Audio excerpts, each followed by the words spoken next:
Hello, and welcome to It's a Fandom Thing.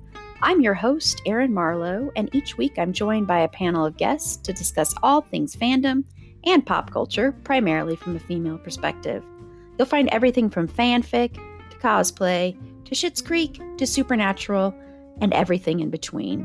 So put on your favorite piece of fandom merch, set aside that fanfic that you're writing about your OTP, and sit back and enjoy this week's episode.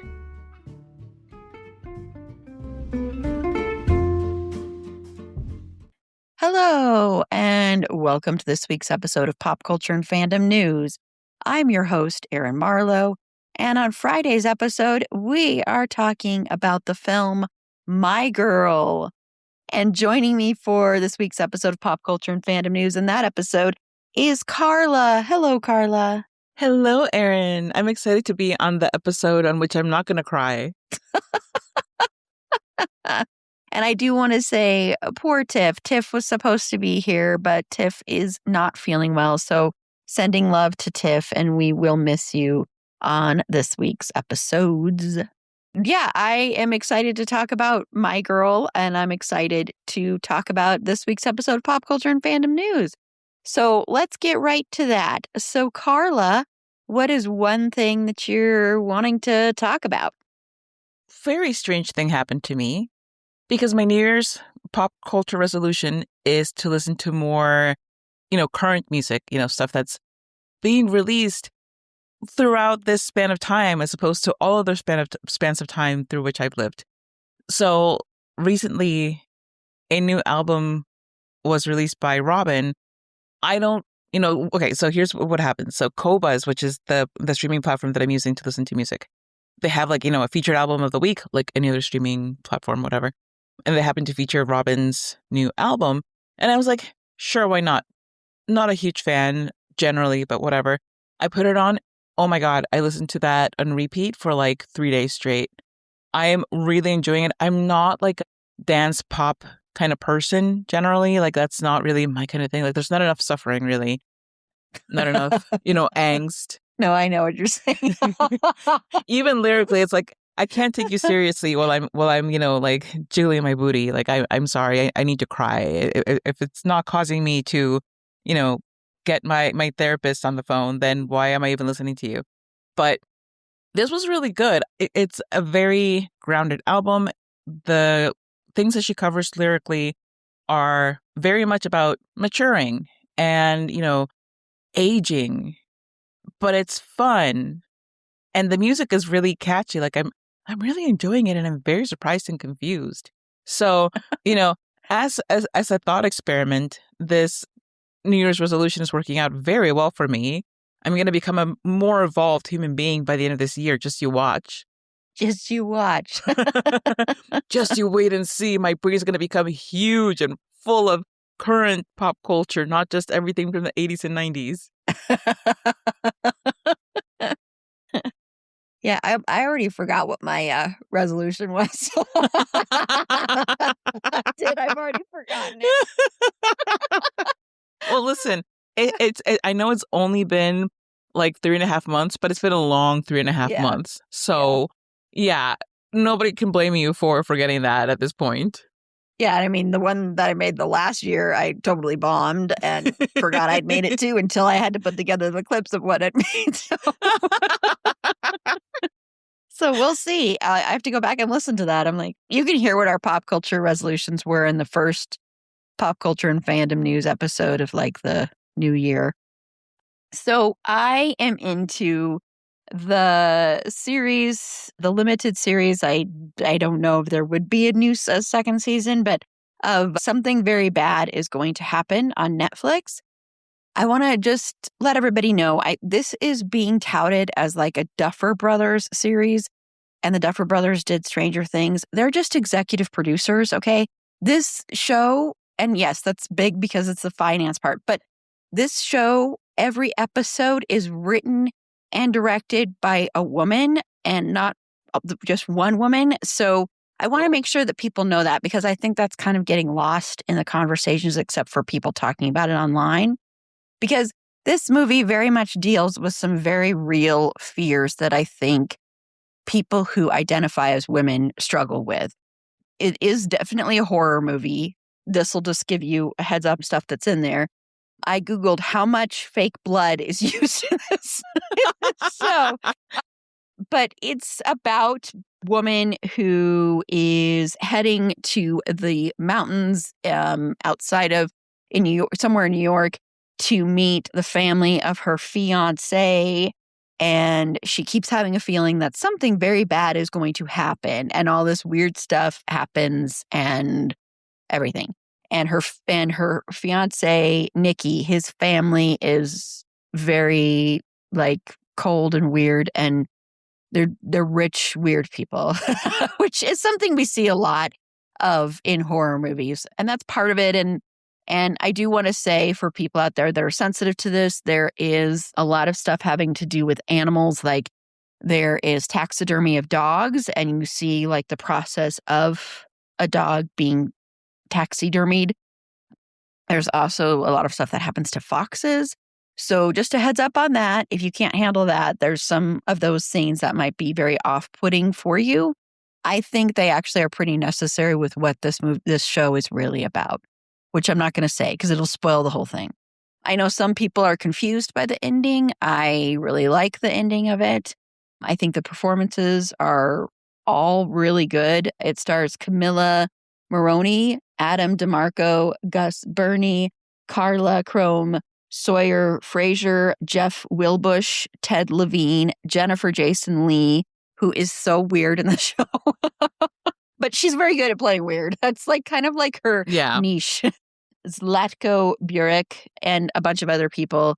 And once again, that is on Netflix. I will give you trigger warnings that there is, and this is a bit of a spoiler, there is an episode in here that is I think it's the best episode in the whole series. And it's like very different. It's told in a very different way. And there is a scene, though, that would be very hard to watch that has to do with giving birth and that. And it's like, whoa. So just to let you know, a heads up on that. And also, Supernatural fans and just fans of this person in general, Julian Richings, who played Death on Supernatural, has a very small little part in this show as well, because when he came up, I'm like, hey, it's Death. And he's been in a lot of other things too. But once again, that's on Netflix. And even though people are touting this as a Duffer Brothers show, this is written and directed by women. So I really, really want people to remember that. This was created by a woman. So please remember that when talking about this series, because when it was touted as that, I was like, okay, I'm going to watch this, but I'm so annoyed with them because of Stranger Things that whatever. And then I'm like, wait a minute, they're not even listed as directing. What are you talking about? But it's because they're executive producers. So yeah. And sorry, what was the name of it again? Something very bad is going to happen. Okay, so we're going to take a quick break. And when we come back, we're going to watch the trailer for a movie that I wanted to watch the trailer for this. This is the second trailer that came out. And this movie is releasing in like just a week, but for the movie Mother Mary. So we'll be back in just a second. I don't know about you, but I like keeping my money where I can see it. Unfortunately, traditional, quote, big wireless carriers also seem to like keeping my money too. After years of overpaying for wireless, I finally got fed up with crazy high wireless bills, bogus fees, and those, quote, free perks that actually cost more in the long run, and switched to Mint Mobile. With premium wireless plans starting at just $15 a month, you could be saving so much money. Since I switched, I'm saving over half of what I used to pay. With those other carriers, I was never sure if I was going to have that 5G coverage, because sometimes I'd be in the middle of watching something, I'd lose connection, I'd walk a block away, and all of a sudden, 5G network, poof, gone. But since switching to Mint Mobile, I no longer have to worry about that, because all plans come with high-speed data and unlimited talk and text delivered on the nation's largest 5G network. So stop overpaying for wireless just because that's how it's always been. Mint exists purely to fix that. Mint Mobile is here to rescue you with premium wireless plans starting at $15 a month. Bring your own phone and number. You can activate with eSIM in minutes and start saving immediately. No long-term contracts, no hassle. So ditch overpriced wireless and get 3 months of premium wireless service from Mint Mobile for $15 a month. I use this and you should too. If you like your money, Mint Mobile is for you. Shop plans at mintmobile.com/fandom. That's mintmobile.com/fandom. Upfront payment of $45 for 3-month, 5 GB plan required, equivalent to $15 a month. New customer offer for first 3 months only, then full price plan options available. Taxes and fees extra? See Mint Mobile for details. And Doug. There's nowhere I wouldn't go to help someone customize and save on car insurance with Liberty Mutual, even if it means sitting front row at a comedy show. Hey everyone, check out this guy and his bird. What is this, your first date? Oh, no. We help people customize and save on car insurance with Liberty Mutual together. We're married. Me to a human, him to a bird. Yeah, the bird looks out of your league anyways. Only pay for what you need at libertymutual.com. Liberty, liberty, liberty, liberty. Okay, so it's that time. Hit pause on us, click play on the trailer for Mother Mary that is in the show notes. Or if you have already watched that trailer, if you don't care to watch it, just keep listening and you'll hear Carla and I's thoughts on this trailer. Okay, so we just watched the trailer for Mother Mary. Now, Carla, have you seen any of the trailers for this? None. Oh, wow. None. I don't know how, but I apparently missed every last one of them. Yeah, because there's another trailer that's longer than this, actually, that I was originally going to have be on some pop culture episode, and it never happened. And then this one came out, and I'm like, well, this is a lot shorter and kind of more like a teaser. So I thought that might be a better one to watch. But yeah, cool. Wow, I'm amazed you haven't watched this trailer yet. Me too, especially because Anne Hathaway and Michaela Cole are in it. I know. Like, what? So your thoughts? Well, first of all, like, have I been in a cave hidden behind a boulder? And it's just past Easter, okay? Like, I'm still... But no, I'm not resurrecting from some kind of, deity-induced stupor to save the world. I'm just here to be like, huh? How did I not know about this? Anyway, beyond that, this looks fascinating. I'm very interested in it. I like the fact that I didn't know about it. So I like not knowing about things and then suddenly knowing about things and knowing very little about them and then going to watch it and being like, oh, wow, this was amazing. Or, oh, that happened to my eyeballs. So either way, I'm going to be there. I'm going to watch it. I'm going to hope for the best because I don't quite know where this is going. And it also kind of reminds me of this TV show from a few years ago on, I think, Amazon called Swarm. And it's about, it's kind of like an idea of like, what if the Beehive, the Beyonce's fans, like a fictionalized version of like, oh, what if one of them was an online troll killer kind of person, very much the worst kind of stan you can think of. And this is kind of giving me that, but like also with a Lady Gaga slant, which is interesting because like everybody on the planet is making music for this apparently except for Lady Gaga. Like you have FKA Twigs and you have Charlie XCX and you have some dude, Jack Antonoff, which is also like, what? Isn't that the guy that we're mad at? Aren't we mad at him? Like, what is going on in this world? Oh, yeah. And the whole like Mother Mary thing. I don't know. Just the whole thing of like everybody calling all of the artists that they love Mother. It's like, oh, Mother. And sure. Okay. Maybe it'll make more sense when I watch it. Maybe it won't. And it'll be just like when I watched, what was it? They Will Kill You. Uh-huh. And then I gave a description of like the mashup of the 15 movies that it was trying to be.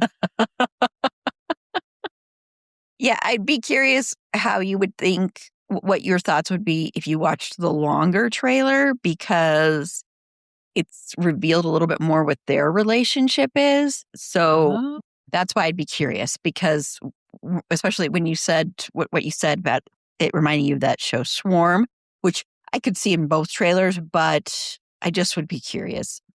Yeah, I'm excited to see this. And you can already listen to one of the songs with Anne Hathaway is singing these songs, by the way. And you can listen to one of those, I guess, people, because they love giving Anne Hathaway crap online. She's one of the most attacked celebrities out there. Which makes no sense to me. So weird. It's because she was wanting to have an Oscar. It always pisses me off when people go after people that want to have Oscars because that's such bullshit, because I don't care what you say as an actor. I believe 99.999% of you want that Oscar, even if you think you and act like you're above it. Right. You want it. I mean, honestly, like, why do you show up at the awards if you don't care?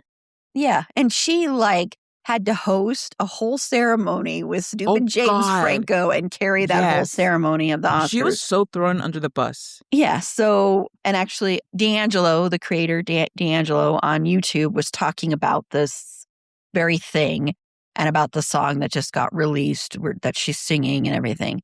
So you can go follow him on YouTube. And I don't remember when that was. I think it might have been part of a live stream, but I don't remember. But no, it looks good to me. It's getting really good reviews, and people are saying it is just something else. There's terms being thrown out like very psychosexual and a lot of interesting things and interesting themes around pop music and that kind of stuff being explored, which you can see. And I think it's interesting because casting Anne Hathaway in that role really strikes me as interesting, because you would think they would have cast somebody. This is not at all any kind of knock on her, but that they would have cast somebody in their 20s to play that role. And I appreciate that they didn't, unless this is something she's been around for years and she's doing a comeback or something. So I just appreciated that. I don't know. And I think the styling looks amazing. That's what I'm really excited about, is the costuming and the design and everything. So I'm excited for it. And it's going to be out really quickly. So yeah, I know. I'm you know what? Maybe I won't watch the longer trailer because it's coming out soon. So it's I'll just hold out the extra couple days and just go and have an experience, I guess. Yeah. Maybe a good one even. Yeah. Maybe a good one even. Yeah, there you go.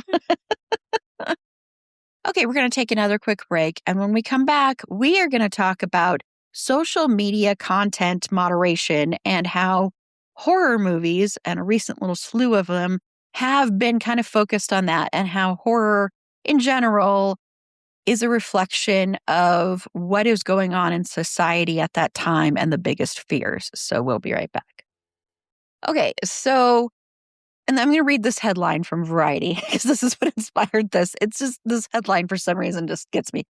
As social media tears society apart. I don't know why, because I agree a lot with that, but at the same time, anytime I can dunk on Variety because they just piss me off lately. But anyway, as social media tears society apart, a new crop of scary movies focuses on the horror of content moderation. And this was an article by William Earle, and it's talking about how, in the 20s, there was post-World War I trauma, and then there was feminism and bodily autonomy in the 70s, and 9/11 anxieties in the early aughts.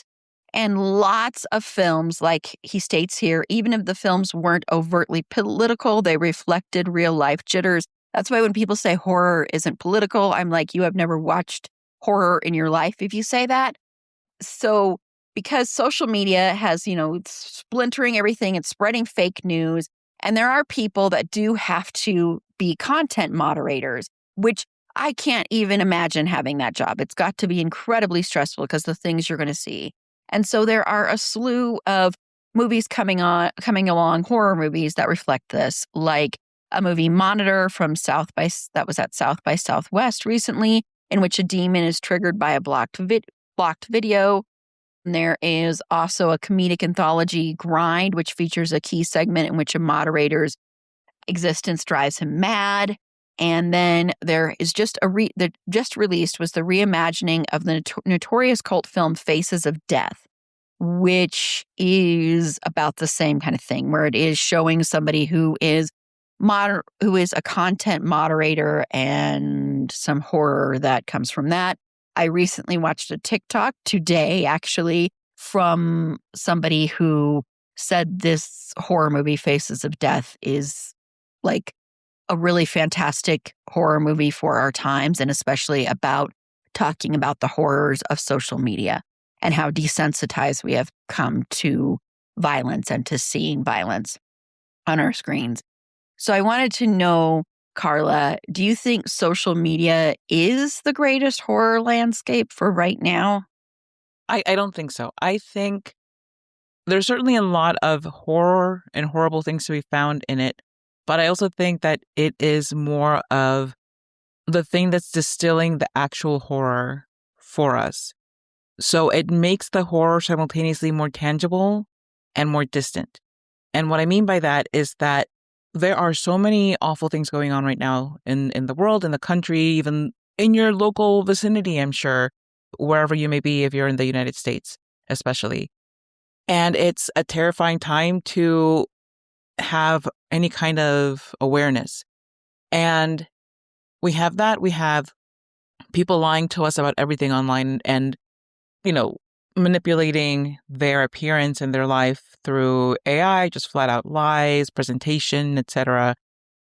We have a constant nonstop stream of horrible things happening to people throughout the world. And on top of it, now we have to try to figure out whether or not what we're seeing is actually happening or if it's AI or if it's manipulative.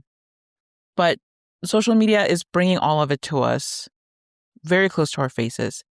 But at the same time, seeing it through our little phones and laptops makes it more distant and makes it almost like we're watching something that is happening maybe to a character, which is also why, content creators are constantly reminding people, hey, I'm a real person. When you're sending, death threats and quote unquote hate, you're sending it to a real person who has real feelings and has a real life. And there are real consequences for these people. So what I think is, of all of the things happening in the world, the focus in horror films on content is kind of tackling bigger issues through something that is more accessible for people to understand. Because we may not universally agree or understand each other's traumas or the ways in which we're being traumatized. But we certainly understand that we're largely all online and how we're interacting with each other. So when you have something, if you're talking about, somebody trolling people, somebody like a demon in the computer, none of those are really news stories, but they are being brought more current. And I think it's a fascinating way to do it. It's also not, I don't mean this in a bad way, it's not novel. At every point, there's been an evolution in technology and it's been brought onto our screen in some way. I'm thinking specifically of the Buffy episode where, there's like this demon that's in a computer and it's a very silly episode. So maybe don't make that your first Buffy episode to watch if you haven't watched Buffy. Go watch a better episode. But I'm just telling you that it exists. There's also X-Files episodes in which that happens.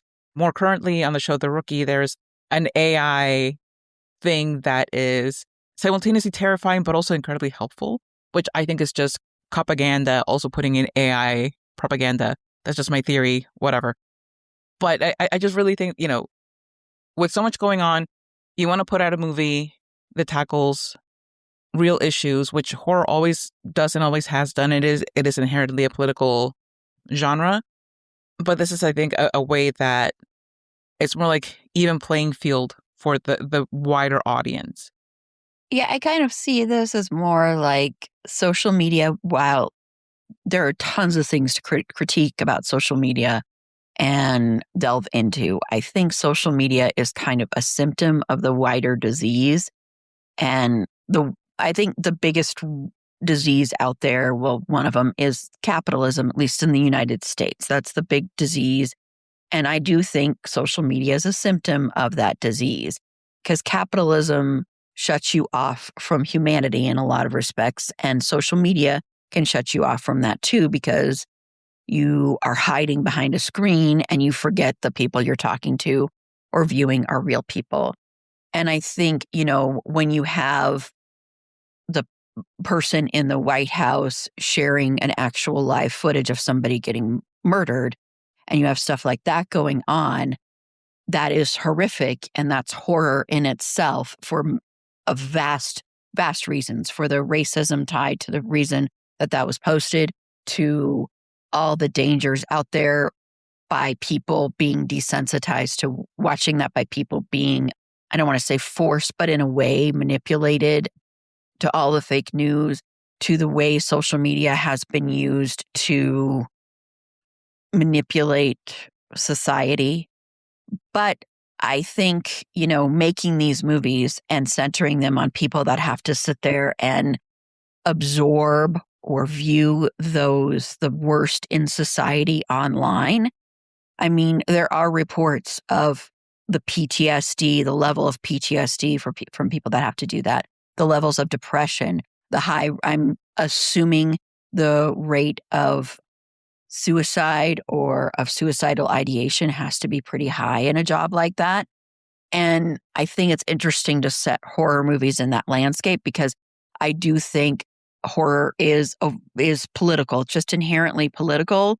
And that's why, especially when horror creators say that's not political, I'm like, what are you talking about? Everything in horror. I mean, yes, there is silly, stupid horror, but horror is inherently political, because horror goes against the grain of what is expected sometimes. And horror will push things when other genres won't. Yes, it fails all the time, but it also is there to talk about things before people are ready to talk about them. And it talks about it in ways that are very visceral and very real and very in your face, sometimes more subtle than other times. And I think that's kind of what people are probably trying to do here, is talk about how this is a symptom of the bigger disease. And we have to look at the horror in this symptom and really face what it could do to people consuming these atrocities day in and day out, and having to not only consume them, but also have to deal with the ramifications of that consumption on themselves and on society. And I mean, I just honestly can't imagine what that does to your psyche. I recently read this Reddit thing where this Reddit question was like, what is the one job you wouldn't do no matter how much they paid you to do it? And a lot of people said this is what they wouldn't do, no matter how much you paid me to do it. And that's because you have to consume content that, as human beings, for the majority of us, is not something that we are equipped to consume on a daily basis. So to me, it is not the greatest landscape for horror, but it is a perfect landscape for horror in the fact that it's one of the many things right now that is readily made for horror to tap into and to explore. And I have to say, when I heard this Faces of Death movie was coming out, because I don't know if everybody out there knows the legend of the original Faces of Death movie that was marketed like this movie has been banned in so many countries. And a lot of that was a marketing ploy. And also the fact that there were videos out there that were supposedly showing real, actual death. And that's kind of the lineage and the history of this. And so when this came about, when this remake came out, and the marketing behind it and everything, I don't know, Carla, if you saw the marketing leading up to its release, I was a little bit like, oh, I don't know if I like this. This makes me feel kind of weird. But then reading people talking about what this movie is and saying, no, it goes actually pretty deep into society right now, and into social media, and into our consumption, and into our desensitization and everything like that. I went, oh, okay, maybe this is actually a good thing, because I honestly was a little icked out by it when it was first announced. But I've also seen other creators that I respect talking about how good it is. So that makes me a little bit more hopeful, because honestly, this was one of those things that I avoided forever as a horror fan. the original, I was like, no, this feels more like you're trying to go down the snuff film route. And that just makes me very, very uncomfortable, you know? Yeah. I'm going to go see, I don't know if I'll see this movie in the theater, but I will definitely watch this movie when it is available. And I've heard the Monitor movie is really good too. It looks interesting. Yeah. Okay, well, that will do it for this week's episode of Pop Culture and Fandom News. So thank you so much, Carla, for joining me. And if you want to let everybody know about your podcast, okay, real quick. And I don't know if you'll ever be talking about this movie, but maybe you You know will. what? I never know what I'm going to be talking about, so your guess is as good as mine. I might be talking about that or Mother Mary or who knows what I'll be talking. Maybe like, towels, how they feel now versus how they felt 30 years ago. Because I feel like towels 30 years ago were more deliciously cushy than they are now. Either way, okay, real quick, it's about whatever pops into my mind. And yes, there has been a small hiatus because life, but I have a whole slew of episodes that I'm working on that are covering topics that have already been covered in the past, but I decided, you know what? I still want to talk about them. I'm going to be talking about Michael B. Jordan winning the Oscar. I'm going to be talking about the Afroman trial. I'm going to be talking about the recent Lindy West kerfuffle versi about her new book. Tons of stuff. So where can you find OK Real Quick? Wherever you found this podcast. You can also find social media presence for OK Real Quick by looking for at OK Real Quick Pod or looking for me at Carla Temis. Or all of it can be found on my website, carlatemis.com. That's CarlaTemis.com. Maybe you can do an episode on how, I'm totally kidding about this, but how, so I got a toll bill in the mail. And I don't know if everybody else's state's toll bills are like this, but they send these in this envelope. It's the first bill, okay, mind you. And this is not a bill for like hundreds and thousands of dollars or anything like that.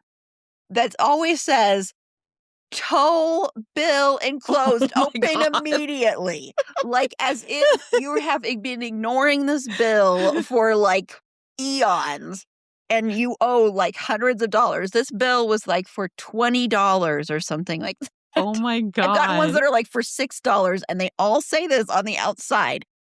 Like as if you've done something horrible. Well, I got to tell you, that's better than Maryland, where I understand people have been billed thousands of dollars. Thousands of dollars, yes. And have only found out on the first time that they get contacted. Thousands of dollars for thousands of dollars. Interest and fees is what's happening. It's not just the tolls. Shit. It's just, oh my God, it's a whole thing. Oh. See, maybe you could do a whole episode on that. Maybe I'll get into that. I'll go like state by state and like shame every state that does that kind of crap. Alaska, I have my eyes set on you. I know, because when you see that that's coming in the mail and you're like, the very first time I think I ever got one of these, I was like, did I forget about something? Hell. And my first reaction is always like, is this fake?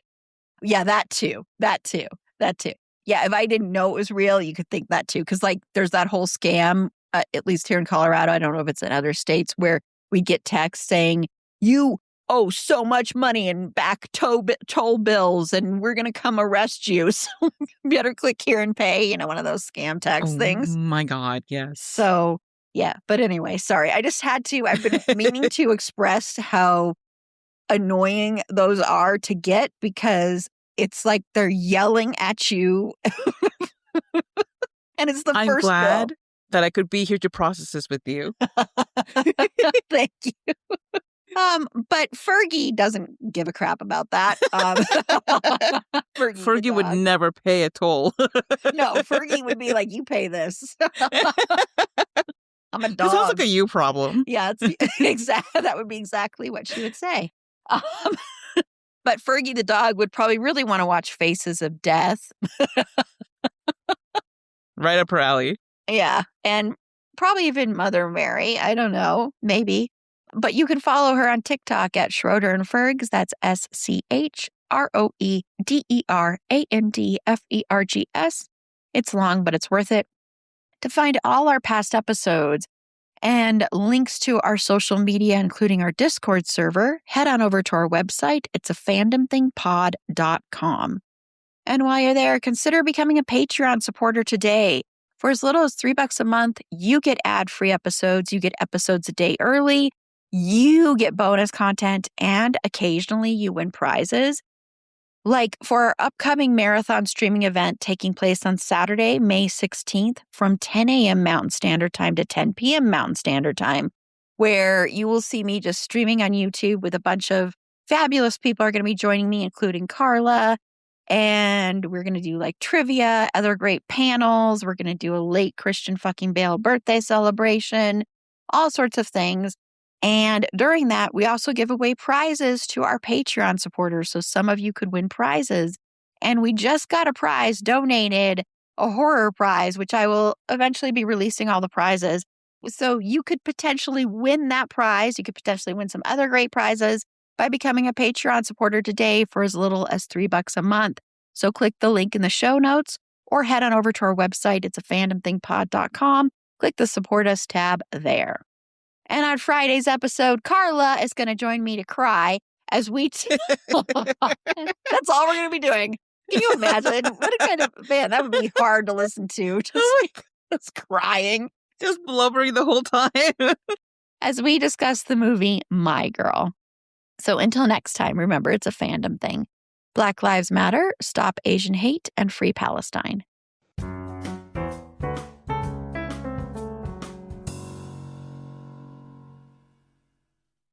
Get a jump on next summer with Vrbo's early booking deals. Don't wait to claim your dream summer spot, whether that includes a good porch swing or a poolside lounger.